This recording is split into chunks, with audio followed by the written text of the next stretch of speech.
Listeners, beware. This podcast contains themes of the macabre and does not shy away from the details. Our content is graphic and our language is colorful. We might not be your cup of tea, so listener discretion is strongly advised.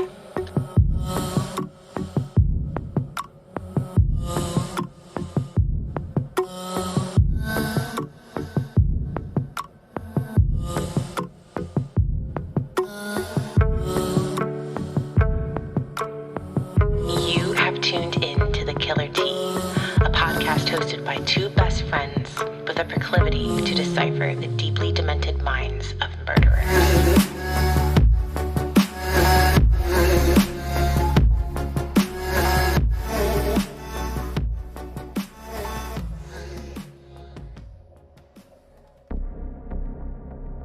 You are listening to Season 2, Episode 3 of The Killer Tea. On today's episode, we will be discussing the murderess, Elizabeth Ridgeway. We are your hosts, Chelsea and Christina. Hi. And we're back.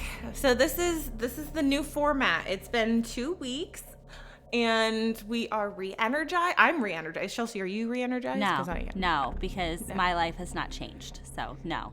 Yeah, that's right. Our lives have changed in a slight way. I play video games again after about a 15-year hiatus. And I started playing video games after never ever playing them ever before in my life ever. It's a lot of fun. I am terrible. So terrible that I'm pretty sure I've embarrassed the fuck out of my husband. Chelsea and I literally found whatever games that we pretty much could that wasn't like crazy complex for Xbox Live so we can play together. And one of our favorites right now is Roblox. Stop it, Slender. That game in particular. We play Roblox like every other night for like 4 hours. Yeah, hours.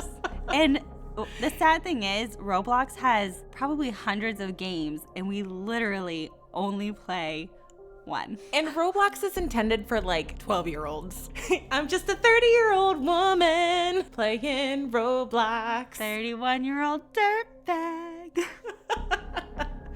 All right, so I guess we should get to our little merry murderess that we have going on tonight. Heck yes, bitch who kills. Or did she? As you guys know, Chelsea is the daughter of a British immigrant, and I am married to her cousin, who is bona fide British. And I hope you are ready for us to butcher the names of these British towns. Butcher the names of my homeland. It's fine. Everything's fine. Chelsea literally just played like the Google pronunciation, and I'm 100% sure I'm still gonna butcher the fuck out of it. It's so fine. Sorry, England. I got you. We did our best. I got you. All right, Chelsea, do you want to set the scene? I'll set the scene since I have a voice this week. All right, so Elizabeth Ridgeway was born around the year of 1650.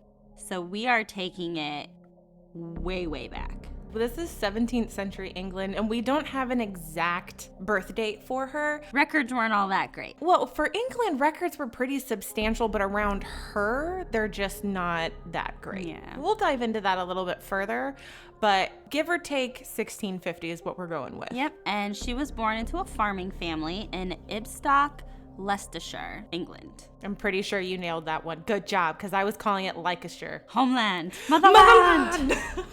We know almost next to nothing about her upbringing, but we do have some information on what the world was like at that time. And to be fair, most of this is purely speculation. But let's talk about the average life of a young woman in the 1650s in the area of Leicestershire, England. There isn't like a lot of evidence, but I guess you can kind of read in between the lines of her life. So we know that she was born into a farming family. And so I was doing research about what farm life was like for just people in general, and then also women in the 17th century in that particular area.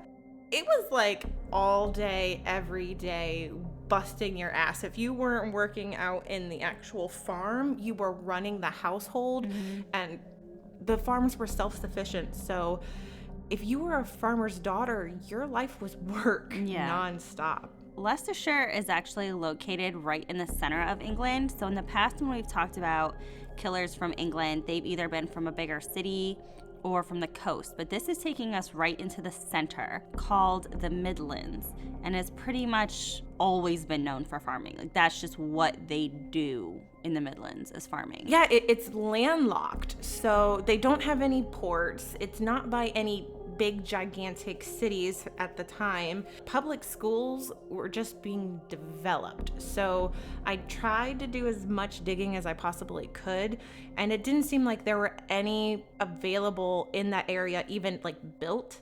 So it's highly unlikely that she had a formal education, and even for that time, girls were going to get any education whatsoever. They were sent to like a boarding school that taught them how to read and write, how to be a proper lady of society. But this isn't common though. Like, unless you were fairly wealthy and well off, learning how to read and write was not a luxury that you were afforded.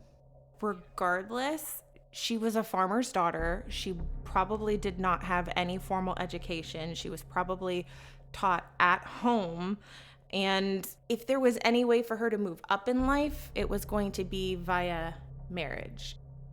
Elizabeth stayed on her parents' farm for 29 years, and she worked the farm at that time. Now, there wasn't a lot of other jobs around for her to go ahead and do, but one of the most common jobs for a woman that was available to women was to be a domestic servant. Think housekeeper, someone who cooks meals, keeps up with the housework, laundry, that kind of thing. It probably didn't pay very well, but between farming or laundry, you know. I mean, again, we don't even know if that was exactly what she wanted, that she didn't want to work on the farm and she wanted to go into the serving class. But regardless, whatever jobs that she could have available to her were based specifically on her social and economic class. So there were some jobs that even as a woman you weren't even going to be able to do because you were, lower class. Right. Regardless, she got a job after supposedly committing her first murder. Yeah, this is kind of where the facts start to get even murkier. Supposedly, about a year before leaving the farm, her and her mother got into an argument, and she reportedly poisoned her mother and killed her. I don't know. I wish there was more information, because as the story kind of unfolds, we don't have anything on what provoked her other than just an argument, and why all of a sudden she has discovered using arsenic to poison people. Right. It is a little bit weird, and unfortunately there isn't a lot of good documentation out there on her life or her childhood, so we really are kind of taking wild stabs in the dark here. I imagine you don't just wake up one day and you're like, I'm gonna fucking kill my mom. I mean, maybe you do, but most people don't. Most people don't. I mean, I don't know. It's kind of a weird, wacky situation, but we just only escalate from there, though. Okay, so supposedly she kills her mom, and then she goes and does this whole domestic servant thing. And during that time, allegedly gets a grudge against one of her male co-workers and decides that she's just going to go ahead and poison him too. But there's literally no information about what could have possibly provoked her to commit these murders. Like, there's nothing. It's just she wakes up one day and she's like, you know what? I'm going to kill this son of a bitch. Okay. I kind of have a theory. So let me tell you about the next bit. I decided, okay, well, I need to kind of understand what the 17th century common woman is kind of dealing with. So I found out that 90% of women by the time they were 26 were married, right? And at this time, Elizabeth is 30, and she's not lacking in any suitors. She's actually being pursued by two different men, but I wondered if maybe this guy was interested in her, and maybe he did something inappropriate. Or maybe they did something inappropriate and she didn't want to lose her desirability as a wife. And so this was a way to Yeah. ensure her reputation was nice and sparkly clean, and that she remained an unsullied woman. But, regardless, it's all conjecture. The only thing that we actually know for sure is that she definitively had 2 suitors, John King and Thomas Ridgeway. Elizabeth had been in kind of like a love triangle between the 2 men. That harlot. This is described from one of the authors, actually the author of my book, The Lady Killers, as she was backed into a corner because she made too many promises to John King. And I don't understand what she means by that. Like, what promises could she have made? Are we talking about like, oh, I'm going to marry you, let's sleep together, and then she's like, oh shit, no, other dude's got more money, but if he finds out I slept with you, he's not gonna take me, so I'm a poison, and then you're gone and nobody has to know that I slept with you. I don't know. This is a tough one because in the 1700s, times were obviously very, very different. And a woman sleeping with men who she was not married to was heavily frowned upon at that time in the world. You hussy. I mean, I don't know. She could have just gotten herself backed into a corner where she was promising to marry John King, and maybe he had gone to her father and was trying to force her hand. Well, purportedly, the Reverend John Newton, who I'll talk about a little bit more later, was the last person that talked to her and kind of counseled her in her cell. And he said that she confessed to having lots of men come and go from her place of employment because her employer was frequently gone and absent when she was a domestic servant there. And she would have relations with several men, 2 of which was John King and Thomas Ridgeway.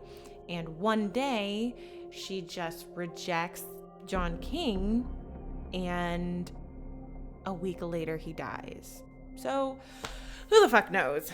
But, a few months later, after waiting out throughout the winter, she goes ahead and marries Thomas Ridgeway. Both of these men are good suitors for her. Like, she really couldn't have gone wrong either way. They're both of a slightly higher socioeconomical status, but Thomas Ridgeway is wealthier than John King. And I really think that kind of shows her thought process here. She's marrying him because he's going to boost her socioeconomic status more. Okay, so bear in mind the times. Marriage is a contract that is very true, meant to better both the families. People don't really marry for love. So I can understand that. I completely understand why she does that and why any of the women did it back in those days. That was their step stool to having a better life. Right. She doesn't love Ridgeway, but she ends up marrying him, and she thinks that he's wealthy until about 3 weeks and 3 days after their wedding. When she decides that she's going to go ahead and kill him by putting arsenic in his dinner broth because, well, there's a varying of reasons, but the primary reason is because her sister-in-law had said, all right, well, I'm going to need this money that y'all owe me. Yeah, and it was like 20 pounds, which back in the 1700s was a lot of money, and it literally would have bankrupted them. Oh yeah, if you adjust it for inflation, it was well over $4,000. But even that amount of money back in that time was just so substantial. So regardless, imagine being the chick who kills your paramour to try and get with the guy that's got more money, and then to find out, oh shit, I'ma be bankrupt. Right. So as you do, she poisons him with arsenic, which we know is a very common way to kill people back in these times. Yeah, because they used it for everything. Yeah. It was readily available. Originally, there's no foul play suspected of her. They just are like, okay, he died, and he's buried. They have the funeral. Everything is hunky-dory, going Elizabeth's way, until one of his apprentices, who's a 16-year-old boy named Richard Tilley, told one of Ridgeway's acquaintances that he had seen something, this is a quote, something to like grit or lime at the bottom of his dinner bowl. So this kind of prompted the authorities to look into his death a little bit more, and they end up exhuming his body and finding evidence that Ridgeway had actually been poisoned. So of course Elizabeth is like, I'm not guilty, I didn't do this, and it does go to trial. The jury ends up completely divided on whether or not they believe her. There is one half of the jury that vehemently either A, says this is unfair, you know, she didn't do it, and then the other side that's like, oh my God, she's a monster. Because you have to bear in mind that it's never been uncommon for a husband to kill his wife, but for a wife to kill her husband is like heresy. It's unheard of. Oh my God. It's unheard of. And I'm surprised they didn't accuse her. Scourge her from the history books. No, I'm shocked they didn't accuse her of being a witch. They did. Oh, wow. They did. Well, the judge did not accuse her of being a witch. We'll all get into the witch thing in just a little bit. The officials. Side note. Can we insert that clip from Monty Python here that's like, burn her? Well, yes, we absolutely motherfucking can. Oh my God, that would be amazing. Okay, sorry. So, the judge says she's guilty and sentences her to be burned at the stake. Okay, burned at the stake. Burned at the stake. What do you do with witches? What? I thought they were still hanging people or chopping their heads off at this time in history. Well, I have a theory, and I think it's because she was a woman who killed her husband. I think this was very much so to send a message to other women that if you do this, I'm gonna burn you. We will burn you at the stake. That's just my theory. It could be. It's very, very possible. I mean, if we're looking at that time in the world, I mean, women had little to no rights. If their husbands were beating the shit out of them on a regular basis, it was just kind of like a suck it up, buttercup, that's life. Yeah, if you were an abused woman, it was okay, and that was just your life. And so any sort of retaliation by a woman, like a crime of passion or murder or whatever, almost always the woman was depicted by journalists and by townspeople and everything as heresy or heretics and harlots, and they had succumbed to witchcraft and the devil. So that being said, whenever the judge comes down with this harsh sentence and sentences her to death, the town is completely split and divided. One side is like, yes, this is justice, she's a horrible woman. The other side is appalled. Either A, they can't believe how harsh the sentence is, or B, they think she's totally innocent. And this division actually causes a huge uproar in the town, and the judge and the court is put under tremendous pressure to get her to confess, to appease the townspeople, because they're ripping each other apart over it. So up until this point, she's maintained her innocence. She has completely said, I did not do any of this. I was not, involved in the poisoning of my husband. So instead of looking into it further, the city's just like, we need to make her confess. How can we do that? The judge asked the Reverend John Newton, hey, can you go counsel Elizabeth in prison and, make her have a confession to you, both confession as in like confessing her sins to go to heaven and God and all of that stuff, but also like, can you butter her up and make her confess to some crimes? Oh my God.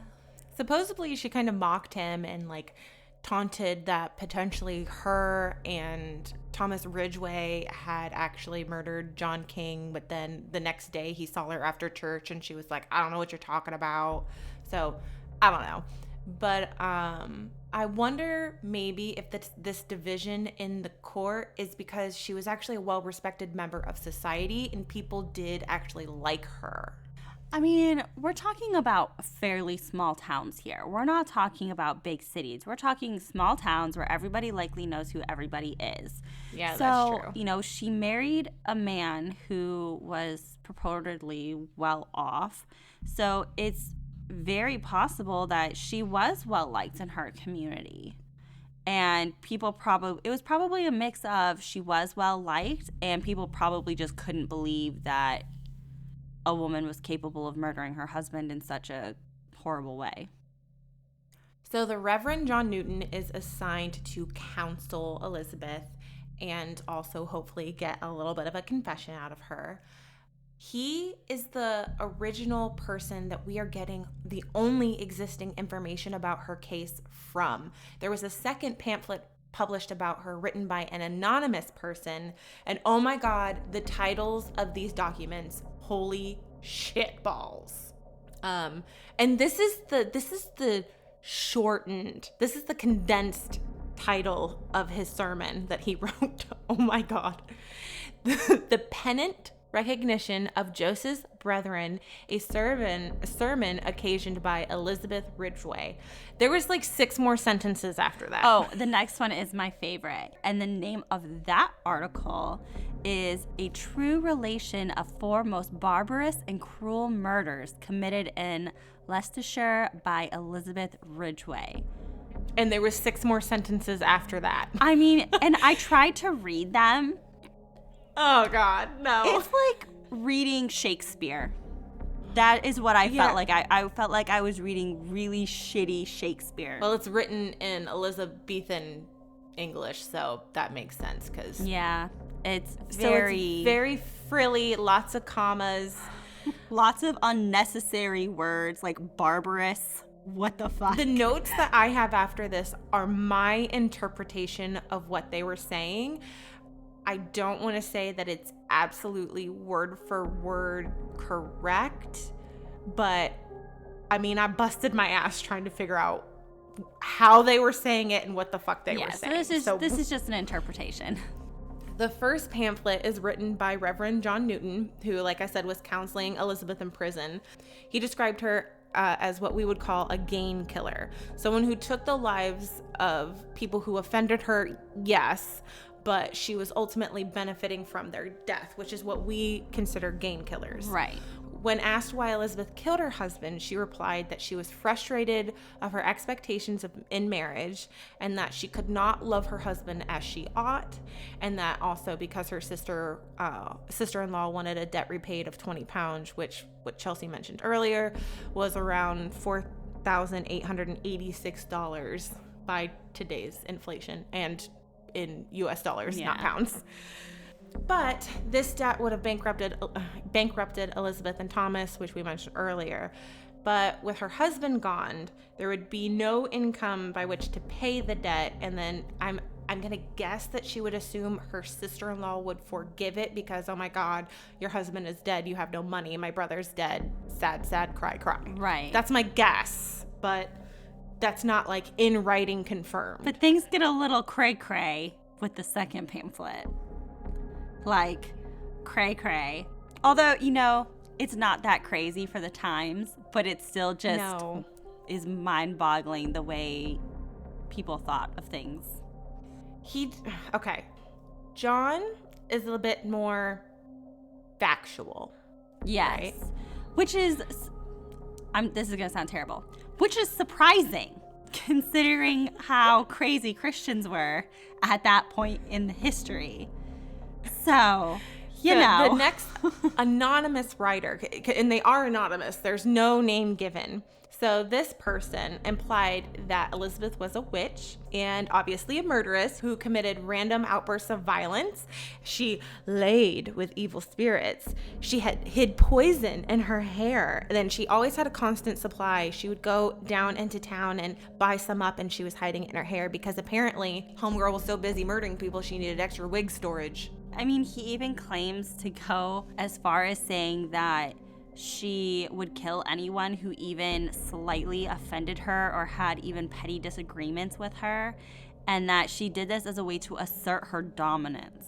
The thing about this is it's actually a common theme amongst male journalists, especially at the time. They loved to write this propaganda, folklore-infused trope, dumpster fire bullshit around what little facts there was to kind of push their narrative. So it's really not that different. Right. Reverend Newton is still meeting with her, still trying to get that confession, and she kind of like toys with him a little bit, does some false confessions, recants, back and forth and back and forth. And this goes on literally until the morning of her execution. Supposedly, she decides she's just going to spill all the beans, and she confesses to murdering her mother, murdering John King, her paramour, murdering that coworker, and her husband. But she also recanted and told a different story with a lot of inconsistencies. She made threats. It was implied that she had intended to kill those two young apprentices, the one that turned her in, Richard Tilley, and then the other one, William Corbet. But it's hard to tell. John Newton, who was telling the story as her visitor, is a lot more clear than the last pamphlet that was out there. I'm pretty sure we can completely ignore the second pamphlet. It's obviously a bunch of made up bullshit. Fake news. Elizabeth was put to death by burning at the stake on Monday, the 24th of March, 1684, of which she was described as being uncooperative. Bitch. Which fucking... Bitch. Are you kidding me? If you were gonna burn my ass at the stake, I would make it as goddamn difficult for you as possible. Like, why even... How would you honestly expect someone to fucking be cooperative? I don't understand. Like, what the fuck? What a fucking way to, like, notate how she was at the time of her death. She was uncooperative. Like, you were gonna light her on fire. What? But yeah, I've this kind of led me down in a rabbit hole. Yes, there wasn't a lot of information on her.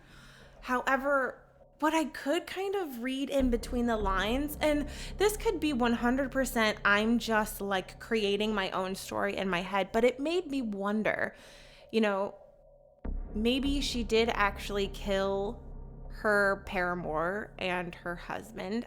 I don't necessarily believe that she killed her mom.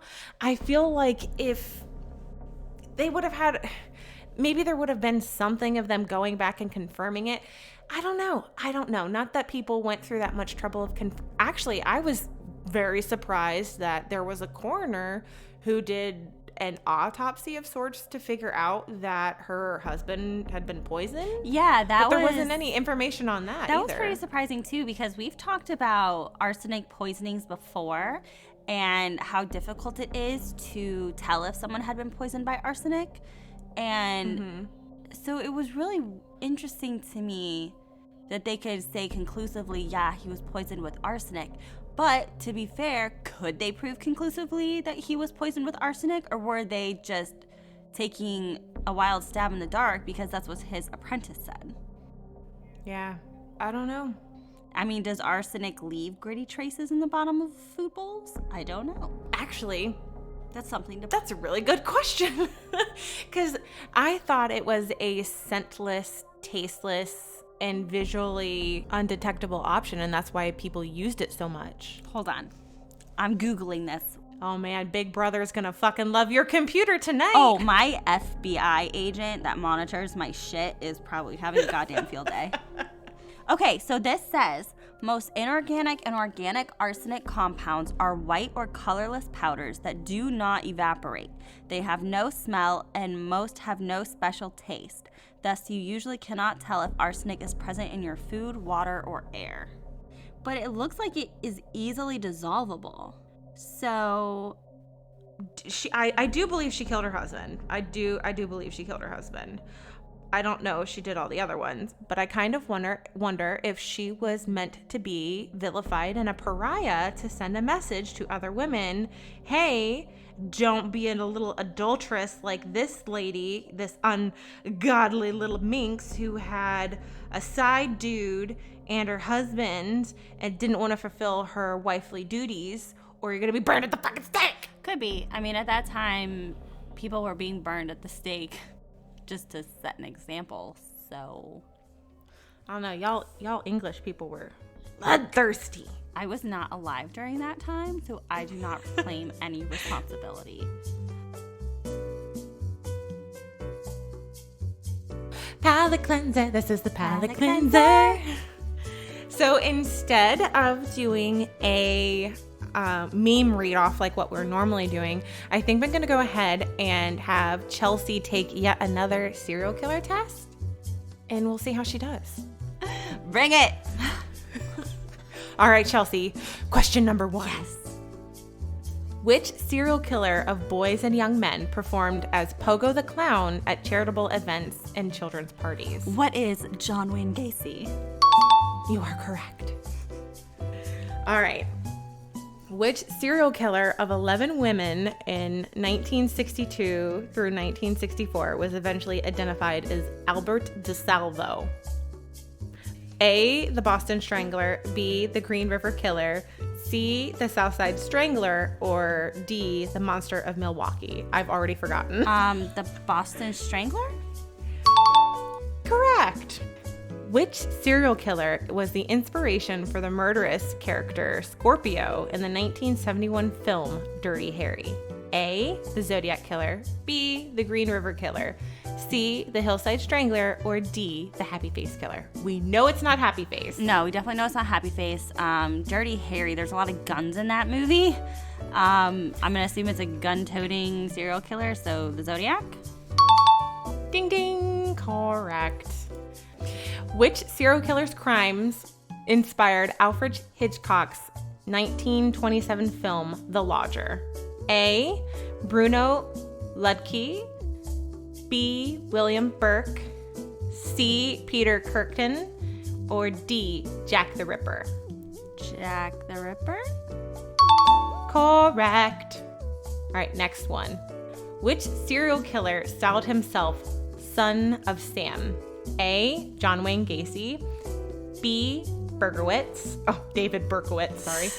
C, Samuel Jeffries, or D, Ted Bundy? Who is David Berkowitz? Ding, ding, ding, ding. That idiot Correct. sandwich. Which serial killer's intelligence, charm, and good looks were emphasized in media coverage of his murder trial in Florida in 1978? Oh, good God. You don't even have to read me the options. It's fucking Ted Bundy. They actually put Charles Manson as one of the options.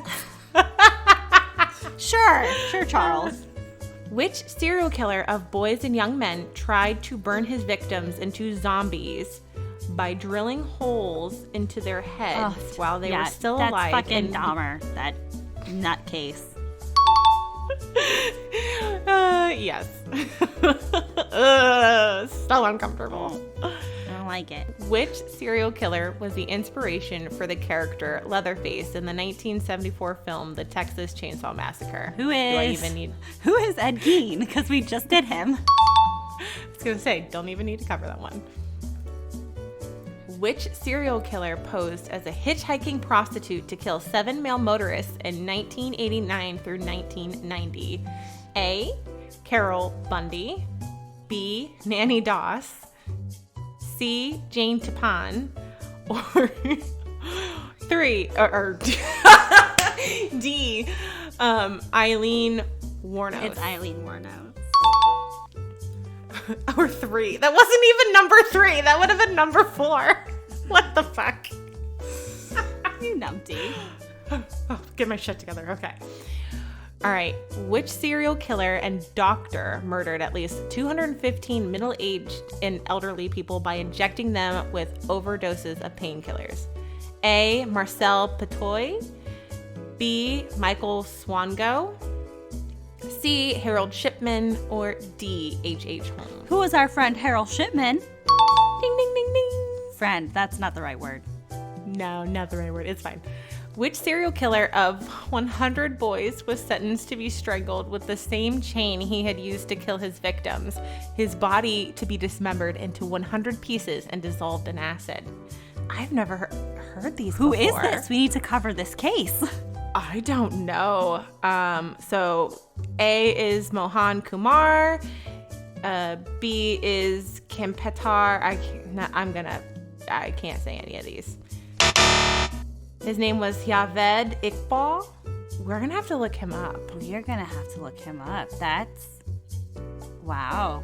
Okay. Yeah, that's fucking intense. That's very I've never intense. heard of that. Who was the first known American serial killer? A. Edward Bolton. B. William Hare. C. H.H. Holmes. Or D. Harry Hayward. I have a really big feeling the answer is going to be H.H. Holmes, but I don't think it's him. I think it's Edward Bolton. The option was Edward Walton. Oh, Walton. But H.H. Holmes was correct. That is fucking bullshit, and we know it's bullshit. Quiz is wrong. Which serial killer was known as Dusseldorf Vampire because he drank the blood of at least one of his victims? Karl Denke, Bruno Ludke, Wolfgang Schmidt, or Peter Curtin? Ooh. The second one, I think. Bruno Ludke. Yeah. Is it him? Nope, it was Peter Curtin. Damn. Oh, wow. Or Cruten. I don't know.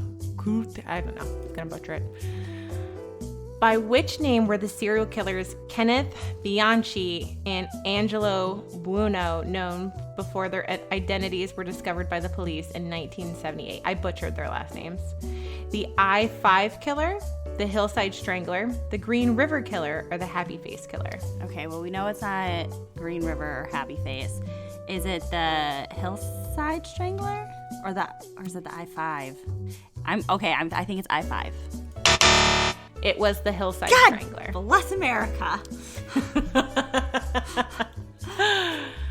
Which Soviet serial killer murdered at least 50 children and women, often butchering them while they were still alive between 1978 and 1990? I'm going to butcher all of these again.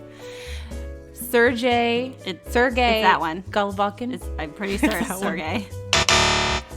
Nope. Andrei Chikatilo. I knew that one. We talked about him. Don't we have him on our editorial calendar? I think we might. I think we have him and Sergey. I think that's why I was getting them confused. So clearly, if they aren't from America or England, we are dropping the ball on knowledge of them. But did learn some things. We did. So. All right, Chelsea. So on our Dahmer scale, what would you give Miss Elizabeth? I'm really hesitant on if she's even guilty. Mm-hmm. So she's like a 2 for me. Yeah, I'm gonna go with a 2. Like, assuming she did assuming that she got all of those people, okay, then she's like a 5. Yeah, I agree with that. But if she didn't, I'm really, really suspect on the evidence, quote unquote, that was brought before the court. And then her confession was all over the place. I don't know. All right, y'all. So you know the drill. If you can, leave us a review on Apple Podcasts. Hit that 5-star button. Give us a follow on all of our social media, which you can find at The Killer T, basically anywhere that you go. Mm-hmm. If you really want to stay in touch with us, we highly recommend following us on Instagram. That's the one that Chelsea and I like to play around with the most. Yes. So shout a girl out. Yeah, and if you want to send us some requests, send it to us via an Instagram message, or you can email us at thekillert@gmail.com. All right, y'all. Until next time. Bye. Join us next time where we discuss the Angel of Death, Donald Harvey.